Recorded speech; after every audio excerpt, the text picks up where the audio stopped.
They had always known they were special. Their prime was a place of constant death. The air burned with toxic gases. The ground shook with earthquakes every few days. Predators hunted in packs, and even the plants could kill. For millions of years, they had fought to survive on this terrible world. They had become strong because of it. Commander stood on the bridge of the warship Eternal Hunger. He looked at the blue and green planet on the screen before him. It was beautiful in a soft way. Clouds floated gently across its surface. Blue oceans covered most of it. Too, it looked weak. It looked easy. "Another garden world," said his second officer.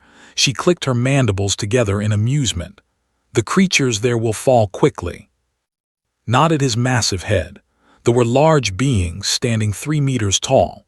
Their bodies were covered in thick armor plates that had evolved to protect them from Prime's many dangers. 4 arms ended in claws that could tear through metal. Their eyes, 6 of them, could see in every direction at once. They were perfect predators, shaped by the world in the galaxy. "Begin scanning," ordered. "Find their cities, find their defenses." They had conquered 17 worlds so far. Each time it was the same. The soft creatures of garden worlds would see the ships and panic. They would try to fight with their weak weapons. Then they would die or surrender. They would take their resources and move on. It was the natural order of things. The strong took from the weak. The scan results came back, studied them with growing confusion. "There are many life forms on this planet," the science officer reported. "Very many, and they are diverse." "What do you mean?" asked. "There are millions of different species. Some live in the water, some live on land, some fly through the air, and they seem to be constantly trying to eat each other." Did not understand. Garden worlds were usually calm places. A few prey species would graze on plants. Maybe 1 or 2 small predators would hunt them. Everything existed in gentle balance. But this world seemed different somehow. "Show me the dominant species," commanded. The screen changed to show a strange creature. It walked on 2 legs. It had no armor, no claws, no fangs. Its skin looked soft and thin, almost laughed. This was what ruled this world, these pink, hairless things. "They call themselves humans," the science officer said, "and they call their world Earth." "Earth," repeated. The word sounded simple and dull. "What weapons do they have?" The list that appeared on the screen made pause. These soft creatures had weapons that could split atoms. They had weapons that could poison the air for generations. They had weapons that could burn entire cities in seconds. For a moment, felt something he had not felt in a long time. It was a small warning in the back of his mind, but he pushed it away. "They are clearly a violent species," observed. "They must fight among themselves constantly." "That will make conquest easier," said. "A divided enemy is a weak enemy. Prepare the landing force. We will show these humans what true strength looks like." They had never lost a battle. They had never met a species that could match them. On every world they visited, they were the deadliest things present. This was because of Prime. No other known species had evolved on a. They believed they were unique in all the galaxy. They were wrong. 300 warriors loaded into. Each one was a perfect killing machine. Their armor could stop most projectiles. Their strength could crush stone. Their training made them fearless. They had fought the monsters of Prime since childhood. What could these soft humans possibly do against them? They launched from the Eternal Hunger. They fell through Earth's atmosphere like burning stars. Inside, the warriors checked their weapons and prepared their minds for battle. This would be easy, they all thought. Another quick conquest. Another world added to the empire. Watched from the bridge as they descended. He had chosen a landing site near a large human city. The plan was simple. Land, demonstrate power, force surrender. The same plan that had worked on 17 other worlds. But as they got closer to the surface, something strange happened. An alarm sounded in the lead ship. "Commander," a pilot reported over the communication system. "We are being tracked by weapons. Many weapons. The humans are targeting us." "That is normal," replied. "They are scared. They will fire a few shots and then realize they cannot hurt us." The pilot did not respond for a moment. When he spoke again, his voice was different. "Commander, they are not firing scared shots. Their targeting is precise, professional. They are waiting for something." The first missile hit before anyone could react. It was built to survive the harsh conditions of Prime. It could handle acid rain, extreme heat, and flying debris. But the human missile was designed for one purpose only. It was designed to kill. The explosion tore through this armor. 20 warriors died in an instant. The remaining ships scattered, trying to avoid the storm of missiles that followed. 2 more ships went down before they reached the ground. Stared at the screen in shock. This had never happened before, not once. The soft creatures of Garden Worlds did not fight like this. They panicked. They ran. They did not shoot down warships with cold precision. "Commander," said quietly, "perhaps this world is not what we thought." Did not answer. He was watching the survivors of the landing force reach the ground. They had lost 60 warriors before even touching Earth's surface. 60 of his finest soldiers, killed by creatures that looked like they would break if you squeezed them too hard. On the ground, the remaining warriors formed into battle groups. They activated their communication devices and reported their status. They were trained for this. They had faced worse on Prime, or so they believed. The human military response was already coming. Could see vehicles moving on the scanners. Aircraft were approaching from multiple directions, and somewhere in the city, millions of humans were watching. They were not running. They were not panicking. They were waiting to see what would happen next. For the first time in his long career, Commander felt the cold touch of doubt. The warriors moved through the strange landscape of Earth. Everything here was different from home. The air was thick and wet. The sky was blue instead of orange. Plants grew everywhere, soft and green, nothing like the razor-sharp vegetation of Prime. War Leader led his group of 50 warriors toward the human city. They had landed 3 kilometers away after there was damaged by missile fire. Behind them, the burning wreckage still sent smoke into the sky. "Stay alert," ordered. "These creatures are more dangerous than we expected." The warriors moved in formation.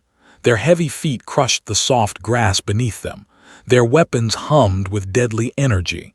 They were still confident despite the losses. One surprise attack did not change who they were. They were the strongest beings in the galaxy. A sound came from the trees ahead, raised one of his 4 arms, signaling a stop.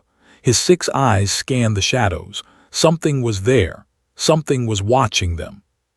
"Weapons ready," said quietly. The first human soldiers appeared a moment later. They were small, so small compared to the...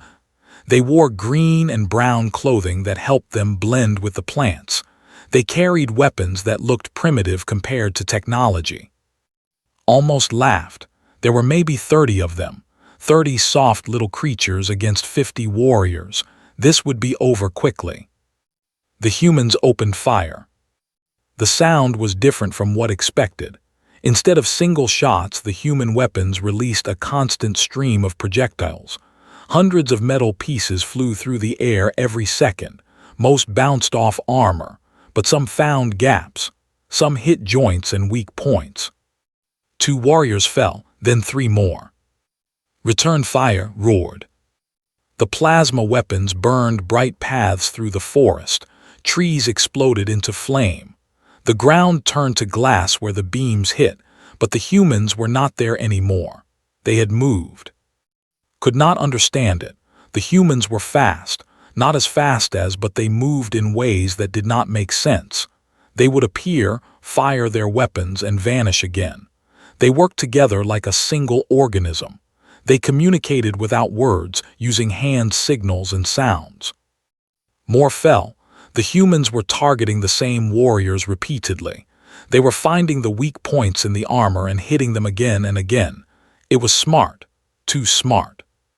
"They are hunting us," one warrior said with shock in his voice. Like we are prey. Refused to believe it. They were never prey. They had no predators on Prime because they had killed them all. Nothing hunted the. But these humans were doing exactly that. A new sound came from the sky. Looked up and saw metal aircraft approaching. They were sleek and fast, moving with purpose. Before he could give an order, the aircraft released their weapons. The explosions were massive. They threw warriors into the air like toys. The ground shook with each impact. Fire and smoke filled the forest. When it was over, only 12 warriors remained standing. Was bleeding from wounds he had not even noticed receiving. His armor was cracked in 3 places. Around him lay the bodies of his soldiers. Strong, proud, killed by creatures that should have been helpless. Retreat, ordered. His voice was hollow. Fall back to the landing zone. The survivors moved as quickly as they could, but the humans followed. They did not stop. They did not tire. They pursued through the forest with a determination that recognized. It was the same determination he saw in hunting parties on Prime. The same patient, deadly focus of predators tracking their prey. On the Eternal Hunger, Commander watched the disaster unfold. Reports came in from all landing sites. Everywhere, the same story repeated. The humans were fighting back with unexpected skill and ferocity. They were not acting like prey species. They were acting like something else entirely. Pull everyone back, ordered. Retrieve the survivors. We need to reassess. Looked at him with concern. Commander, if we retreat now, the other species will think us weak. Better weak than dead, replied. Something is wrong here. These humans should not be able to do this. The retrieval ships launched. They managed to save some of the warriors, though not many. Of the 300 who had landed, fewer than 80 made it back to the Eternal Hunger. The rest were dead or missing. Gathered his officers in the war room. The mood was dark. None of them had ever experienced anything like this. Reports demanded, what happened down there? Wounded but alive stepped forward.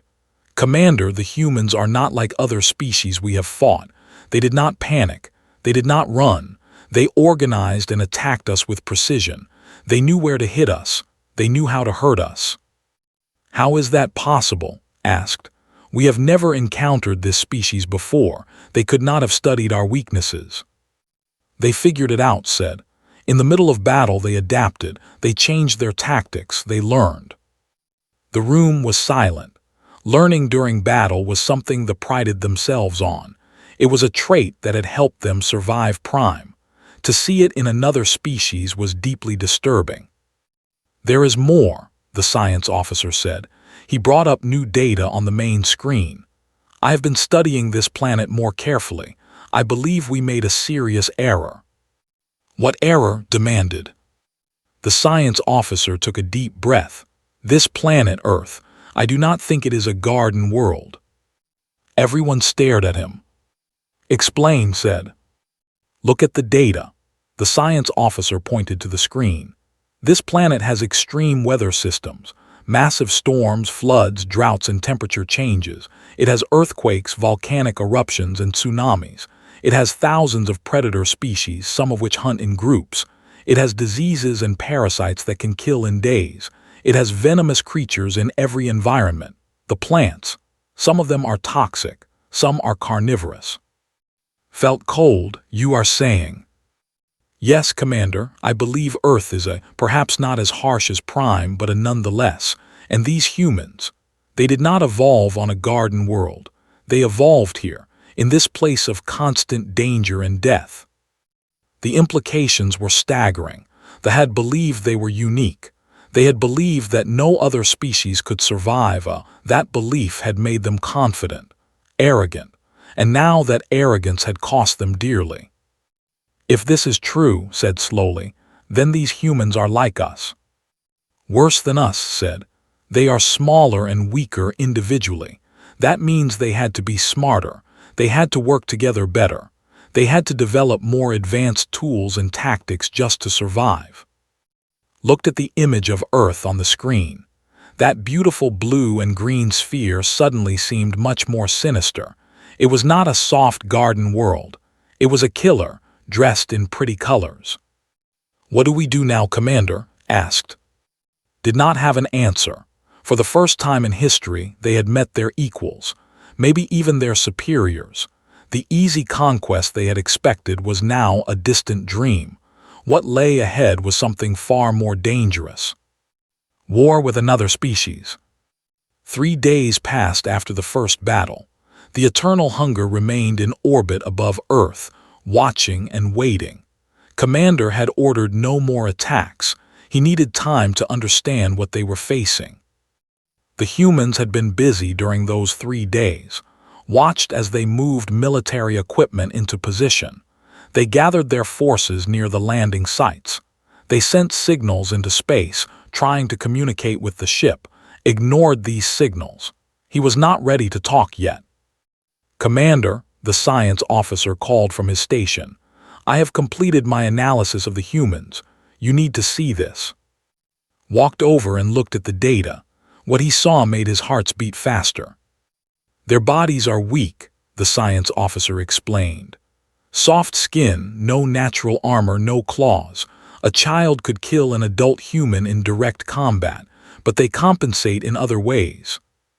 The screen showed diagrams of human biology, studied them with growing respect. They can run for hours without stopping. Their endurance is among the highest we have ever recorded. They can survive injuries that would kill most species. They heal quickly. They can eat almost anything. They can live in extreme cold and extreme heat. They even drink poisons for pleasure. "Poisons?" asked. "They call it alcohol.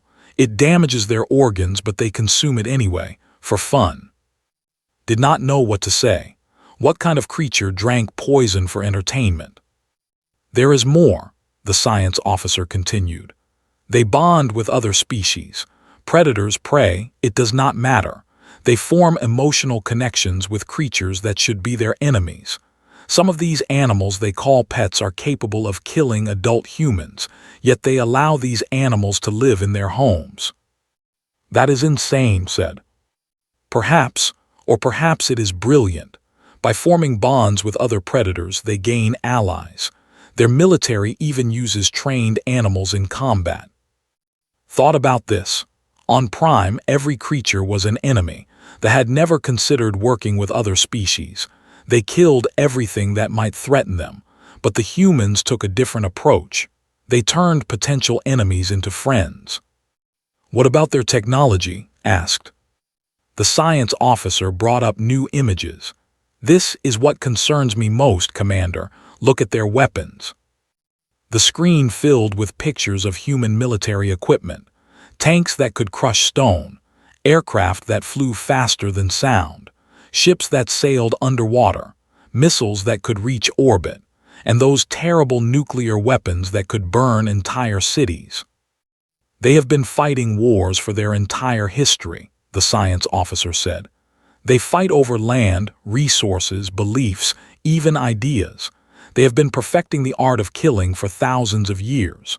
Their weapons are designed to kill each other, creatures as tough and adaptable as themselves." "If their weapons can kill humans," said slowly, "then they can certainly kill." "Yes, our armor is stronger than human skin, but not stronger than their weapons. They were already killing us effectively, and that was with small arms.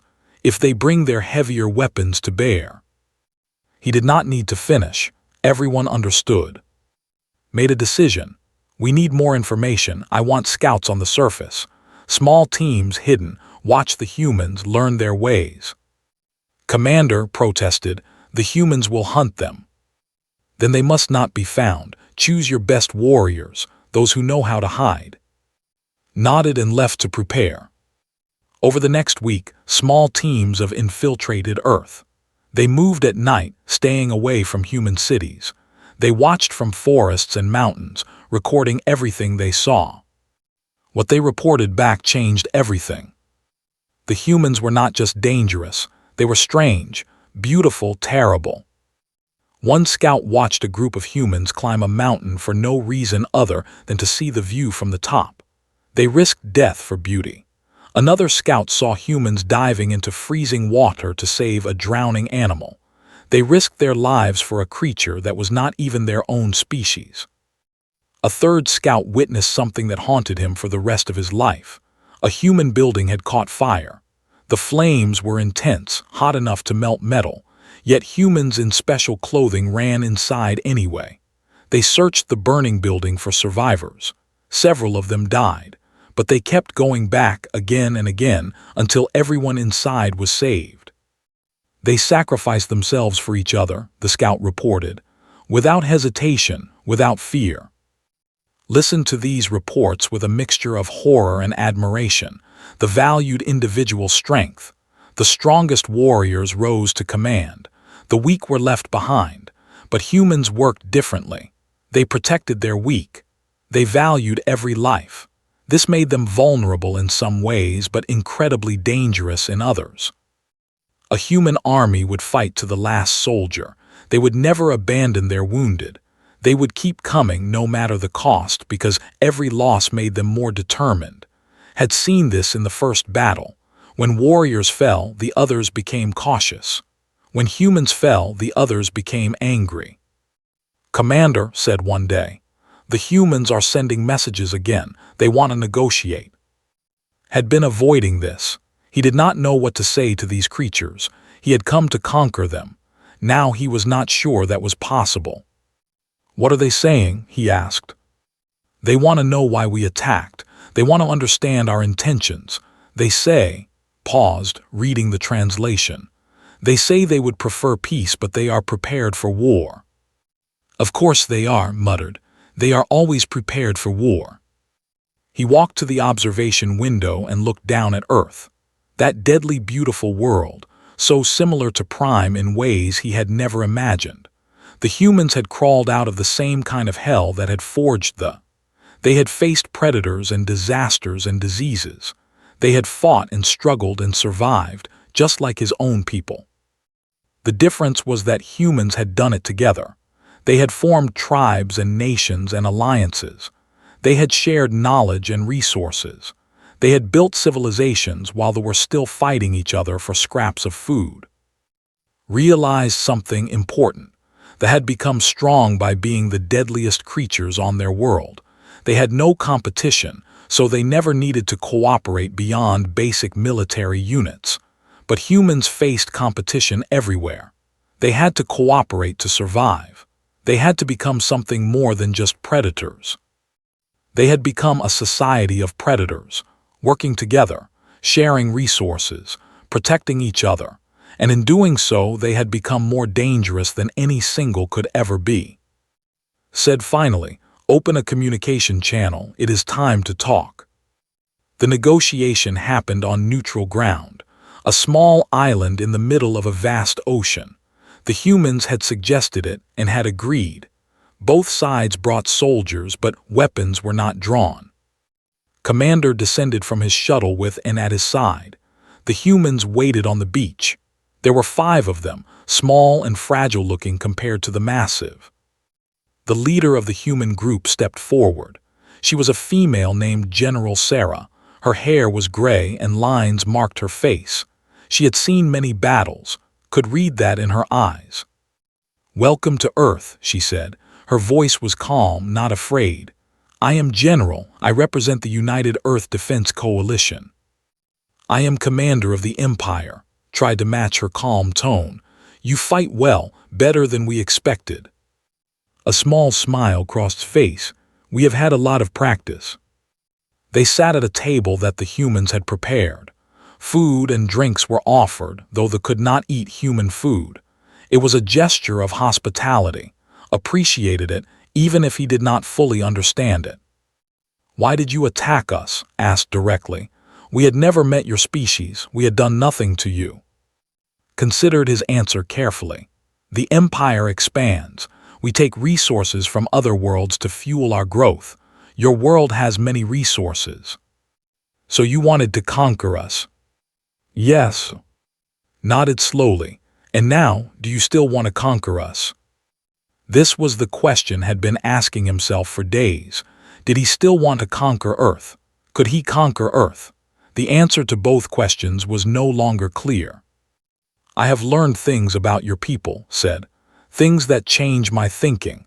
You are not like other species we have encountered." "Because we fought back." "Because of why you fought back and how," leaned forward. "You did not run, you did not surrender. You organized and attacked with skill and courage. When your soldiers fell, the others became stronger, not weaker, stronger." "That is human nature," said. "We protect our own." "We have studied your world, your history. You have been fighting since you first walked on two legs. You fight each other constantly.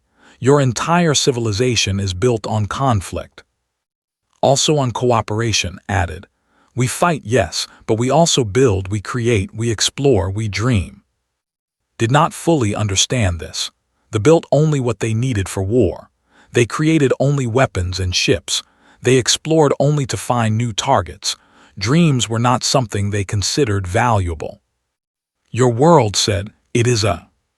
His expression changed slightly. Surprise, perhaps. "You know about that classification." "We invented it. Prime Hour is the most dangerous planet in the galaxy, we believed. We evolved there, it made us strong." "And you thought you were the only species." "Yes, until we came here," gestured at the peaceful ocean around them. "This place looks soft, beautiful, but I have seen your storms, your predators, your diseases. I have seen how hard your world tries to kill you, and still you survive, still you grow. You are not soft at all, you are hard in ways we never imagined." Was quiet for a moment, then she spoke. "Earth has tried to kill us many times. Ice ages, volcanic eruptions, asteroid impacts, plagues. We always survive, we adapt, we overcome. It is what we do." "Yes," agreed, "it is what we do too." The two leaders looked at each other. Different species from different worlds, yet similar in ways that mattered. They had both been forged in fire. They had both clawed their way to dominance against impossible odds. "So what happens now?" asked. "War." Thought about the question. War with humans would be devastating. They were stronger individually, but humans were more numerous and more organized. Their weapons were devastating. Their determination was absolute. A war between them might destroy both species. "War benefits no one," said finally. "We lost 200 warriors in one day. We have never lost so many. Your world is more dangerous than any we have faced. To conquer it would cost us more than we could gain." "So peace?" "Perhaps, but the Empire does not make peace. We conquer or we ignore. There is no in-between." Leaned back in her chair. "Maybe it is time for a new option." "What do you suggest?" "Alliance," said. "We have never met another intelligent species. We have always been alone in our corner of the galaxy. You have an empire that spans many worlds. You have technology we lack. We have things you might want too." "What could humans offer?" they asked. Smiled. It was not a friendly smile. It was the smile of a predator who knew something others did not. "You said you invented the classification. You think you are the strongest species because you survived Prime, but you have only ever fought Garden World species, soft creatures, easy targets." She leaned forward. "What happens when you meet another species, one that is not interested in alliance?" Had not considered this. The galaxy was vast. If Earth was there might be others, species that had evolved like humans and species that might be even more dangerous. "If such species exist," continued, "you will need allies, friends who understand what it means to survive a world that wants you dead, friends who know how to fight and how to win." "You are suggesting thee and humans become allies against future threats." "I am suggesting we stop being enemies and start being partners. Two species working together. Think about what we could accomplish." Did think about it. The image was powerful. Strength combined with human cunning. Armor and human weapons. Warriors and human tactics. Together they would be unstoppable. "The Empire has never had allies," said slowly. Then be the commander who changes that. Be the leader who sees the future instead of just the present. Looked at, this small, fragile-looking creature had beaten his warriors, forced him to negotiate, and was now offering him something no one had ever offered before: partnership, respect, equality. I will need to consult with my superiors, said. This decision is larger than me. Of course, take your time, but remember what you learned here. Remember what humans can do, and think about what we could do together. The meeting ended. Returned to the eternal hunger with much to consider. Behind him, on the beautiful blue and green planet, the humans waited. They had faced an alien invasion and emerged stronger. Now they waited to see what would come next. War or alliance, death or partnership, the choice belonged to but whatever they decided, one thing was certain. They would never again believe they were alone in facing the horrors of They had found kindred spirits in the most unexpected place, and the galaxy would never be the same. 6 months passed. The eternal hunger remained in orbit, joined now by 3 more warships, but they were not there for war. They were there for something that had never happened before in history: a treaty ceremony. Commander had spoken with the High Council of the Empire. He had shown them the recordings of the battle. He had presented the data about Earth. He had argued for hours, facing skepticism and anger from council members who had never lost a single engagement. In the end, the evidence was undeniable. The humans were not prey. They were predators, fellow survivors of a worthy of respect, not conquest. The High Council had made a historic decision. For the first time ever, the Empire would form an alliance with another species. Not because they were weak, but because they recognized strength in others. On the surface of Earth, in the same city that had tried to attack 6 months ago, a grand ceremony was taking place. Millions of humans watched on screens around the world. They saw something they had never expected to see. Aliens standing side by side with their leaders, preparing to sign a document of friendship. Stood next to General. They had met many times over the past months. At first, their conversations had been formal and careful. Now they spoke almost as friends. Almost. "Are you nervous?" asked quietly. "Do not get nervous," replied. Laughed. "Humans do, but we have learned to work with it. Fear keeps us sharp. Fear is weakness. Fear is information. It tells us what matters, what we might lose." Looked up at the massive alien beside her. "I was afraid when your ships appeared, afraid for my people, my world, my species. That fear made me fight harder than I ever had before." Considered this. On Prime, fear was indeed seen as weakness, but perhaps humans had a different understanding. Perhaps fear, properly used, could be a tool rather than a flaw. The ceremony began. Representatives from every human nation stood together. Commanders from every warship watched via holographic display. 2 species, face to face, about to make history. The treaty was simple in its terms. Neither species would attack the other. Resources would be shared, not taken by force. Technology would be exchanged to benefit both civilizations. And most importantly, if either species faced a threat they could not handle alone, the other would come to help. Signed the document with a claw mark, signed with something called a pen. The crowd of humans cheered. On the ships, warriors stamped their feet in approval. 2 species bound together by mutual respect. "This is a historic day," said the human president in his speech. "For centuries we looked at the stars and wondered if we were alone. We wondered what we would find out there. We feared it might be monsters. Instead, we found kindred spirits. They are not our enemies, they are our partners, our allies, and perhaps in time our friends." On the eternal hunger, the crew watched the ceremony with complex emotions.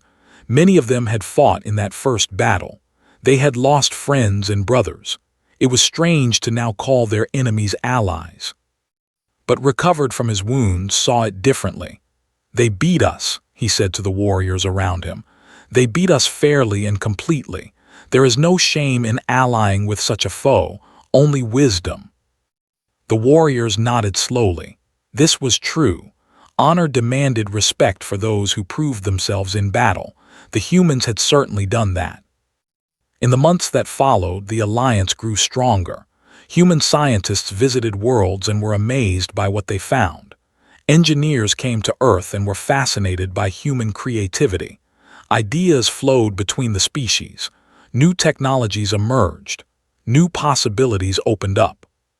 Human doctors studied biology and developed medicines that helped both species. Warriors trained with human special forces and learned new tactics. Artists from both worlds created works that neither could have imagined alone. Musicians combined sounds that had never been heard together before. There were difficulties, of course. Cultural misunderstandings caused problems. Some humans feared some looked down on humans.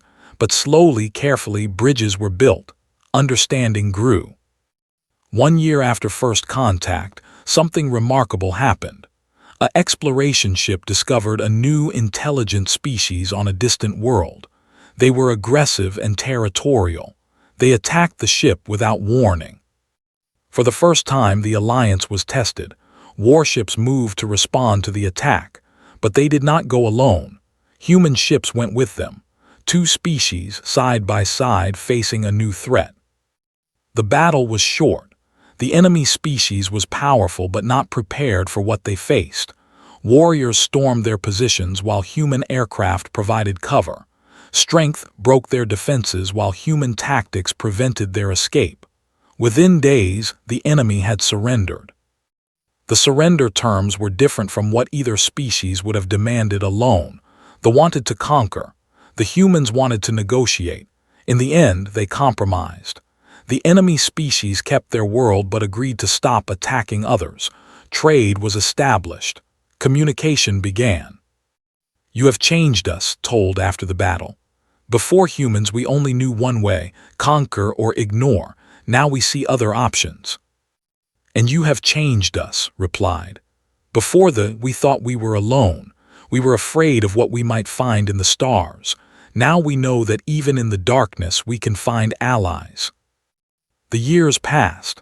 The alliance grew into something larger.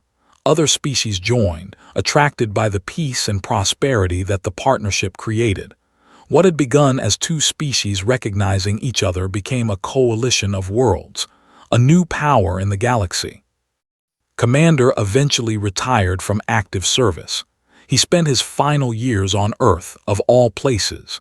The planet that had humbled him had also fascinated him. He studied human culture, human history, human art. He never fully understood them, but he respected them more and more. General visited him often. They would sit together and watch the sun set over the ocean. 2 old warriors from different worlds, sharing stories and silences. "I have been thinking," said one evening, "about that first day when we came to conquer you." "What about it?" "We were so certain, so confident. We believed ourselves the greatest warriors in the galaxy. We believed no one could stand against us." "Pride before the fall," said.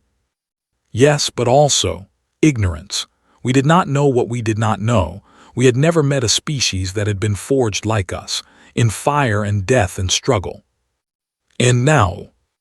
Looked at the human beside him, small, fragile, soft, and yet behind those eyes was a will of iron, a spirit that would never surrender, never give up, never stop fighting. "Now I know better," said. "I know that strength takes many forms, that courage is not about size or power, that the greatest warriors are those who fight not for conquest, but for something worth protecting." Smiled, "Humanity yeah, as some of our people say." Mandibles clicked in what humans had learned to recognize as a laugh. "Yes, humanity yeah, and yeah as well. Both of us together, species united. Against a galaxy that does not yet know what it faces." They sat in comfortable silence, watching the stars appear above them. Somewhere out there, more challenges waited. More species to meet, more conflicts to face, more alliances to build. But that was the future. For now, there was peace. There was friendship. There was the simple pleasure of watching the sky with someone who understood what it meant to survive. Two species sitting together on a blue and green planet. They had expected war. They had found something better. They had found each other. And the universe would never be the same.